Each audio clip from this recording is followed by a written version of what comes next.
वक्त मौजूद आहियां मटेरी मुख्य मोहल्ला बाकेलपोटा महल में, जिते आऊं तव्हांखे ॿुधाईंदो हलां त मटेरी बाकेलपोटा महल हूं त नशे में मंशियात में पहिरें नंबर ते आहे। हिते तव्हांखे आइस, शराब, भंग, हीरोइन ऐं मैनपुरी, सफ़ीन, सोपारियूं सभु शइ मिलंदी। पर हींअर जेको नओं नशो हिते चालू थियो आइस जो नौजवान नसुल खे 10 सालनि खां जेको ॿारनि जी ॼमार खां वठी जेको वेंदे 15-16 सालनि जी जेके नंढा नंढा ॿार आहिनि उहे आइस पीअण लॻा आहिनि ऐं उते या उन्हनि जा जेके माइट आहिनि परेशानी हाली जो शिकार आहिनि। अचो त उन्हनि जे माइटनि सां ॻाल्हायूं, हू सिंधवाई सां कीअं था वीचार वंडी।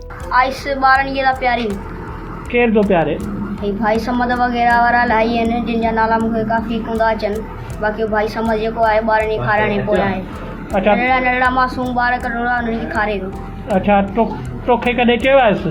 मूंखे कुझु वक़्तु पहिरीं मूंखे चयईं, पर मुंहिंजा भू पकिड़े वरितो। उन मूंखे पादर हयां, हुन भाई समद खे पादर हयां हुई। उन खां पोइ मूं इहा ग़लती करे छॾे ॾिनी। अच्छा, तोखे प्यारियो हुई कॾहिं?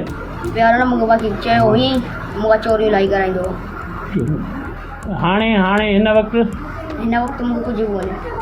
हीअ तुंहिंजूं अखियूं भलाई इहे छॾण जे करे ईअं मूंखे थी वञे। माना पीअंदो हुई तूं? हिकिड़ो चकर मूंखे प्यारी उन मां मूंखे हेर थी वई। उन खां पोइ हाणे मूं छॾे ॾिनी। अच्छा, हींअर पाड़े में ॿिया छोकिरा पिया आहिनि पिया? हिकिड़ो ॼणो आहे, 2 ॼणा आहिनि, 2-3 ॼणा। हिकिड़ो सजाद घरे जो पुटु, ॿियो अज़ीज़ ख़ासि केॾी जो पुटु। अच्छा, उन्हनि जी उमिरियूं घणियूं आहिनि? मूं जेतिरी आहिनि। नौकिरी ते वञा थो, छोकिरो ॿाहिरि आहे, घर जा ॿार, हुनजी वालदा रसी करे केरु वठी अचे राति जो। मासूम नियाणियूं हुन मुंहिंजूं 10-10 साल जी, उहे भिटनि में भाउ खे ॻोल्हिनि थियूं। ख़तरनाक नशे में मुब्तला कनि था न। अहिड़नि खे 4-4, 5-5 किलो में जेको फासीअ ताईं पहुचनि। भले मुंहिंजो पीउ हुजे, मुंहिंजो भाउ हुजे, केरु बि हुजे, कंहिंसां रिआयत कान्हे। जेको सगीरनि जी ज़िंदगी करे, हिन मासूमनि खे कहिड़ी ख़बर आहे? हिन नंढड़ा मासूम आहिनि, हिन खे कहिड़ी ख़बर आहे? जेको बि हुनखे जेको आहे सो राय न जेकी चपटी वॼंदा उहे चवंदा न। पोइ इहे ॿार घर जा पंहिंजे माइनि जा पैसा बि खणनि था, तारूं चोरी कनि था, हू ग़लति रस्तनि ते भटकनि था। मासूमनि जी ॿेड़ी ॿोड़ी आइसनि ते हेरायो, किना कम करायो, उन चोरी दशेदियूं करायो, उनखां चोरियूं करायो। उनखे चए त बाबा मूंखे हाणे पैसा आणियो, नशो आणियो, पाण सभु गॾिजी नशो करियूं। पोइ उहो पंहिंजो नशो बि मां कढियो छाने ऐं उहे साॻियो मासूमनि खे ॿेड़ो करे। मुंहिंजो हिकिड़ो पुटु न, अलाए केतिरा ॿार मुंहिंजे पाण पुट खे मूं हुनजे माइटनि खे चयो, मूं हुनजे भाउरनि खे चयो। असां हुननि खे घणी ऑनलाइन कंप्लेंट बि कई अथऊं पुलिस में, पर पोइ बि कोई दाद फरियाद नथो थिए। आइस जो आज़ार वधी वियो आहे, न रुॻो असांजे बाकेलपुरा पर पूरे शहर में। नंढे नंढे नशे ते कंट्रोल मैनपुड़ीअ ते थिए थो, पर आइस जो नासूर उन ते कंट्रोल ई कोन थो थिए। न ई को इंतिज़ामिया को एक्शन थी वठे। ॿार नंढी उमिरि जा जिनजी एज ई कान्हे स्कूल में पढ़ण जी आहे, उन्हनि जे हथ में आइस आहे। असीं इंतिज़ामिया खां अपील था करियूं, महिरबानी करे न आइस ते कंट्रोल कयो वञे। जेके हिन में मुलविस आहिनि उन्हनि खे कैफ़र किरदार ताईं पहुचाइनि। घिटीअ में का शइ कंहिंजो को मोटर महफ़ूज़ न आहे, को गाॾी महफ़ूज़ न आहे, ॿार मासूम महफ़ूज़ न आहिनि, इलाही बुरायूं वधंदियूं वञनि।